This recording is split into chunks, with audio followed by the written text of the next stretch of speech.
If you have to give 2 tips, practical tips for people to practice heart-centered leadership, what would they be? I would say the word empathy, which maybe means a lot of things to a lot of people, but maybe just in practice, it's just like a lot like what we're doing right now, like listening. The example I gave, right? When someone has a bad day, they don't always need a solution. They just need to be heard. In the workplace, sometimes it's challenging them to do more, right? Giving, like you were saying, micromanaging. And I'm thinking, most people feel really happy at work when they do something that pushes them to beyond what they thought was possible, so that when they get to the end of the day, they say, wow, Ashley showed me how to be more of who I really am and brought out the best in me. That's what I love about this job. It's in everyone. I do think everyone can be motivated. I don't think everyone knows how to find it.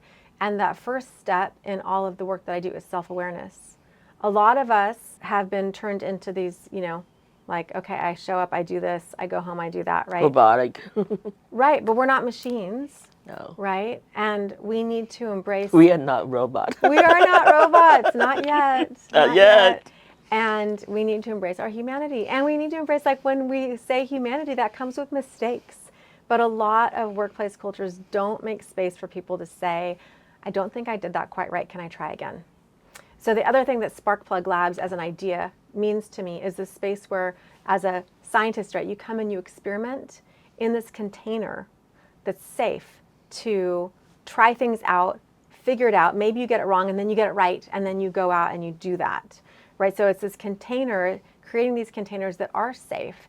And every workplace could be this, right? We can say, okay, let's try it, let's practice it. And then there are different levels of risk. So sometimes depending on what you're doing, a doctor performing heart surgery does not get that grace of having a place to try it out and make mistakes, right? There are no mistakes. But lawyers, maybe writing a brief, they can try it out, they can get review. Someone can say, okay, I like where you started. Let me help you change it so you get to my level. That's the mentoring that's necessary in a workplace. That's the heart-based leadership that says, I see in you something that's better than you see in yourself, and I'm going to help you get there.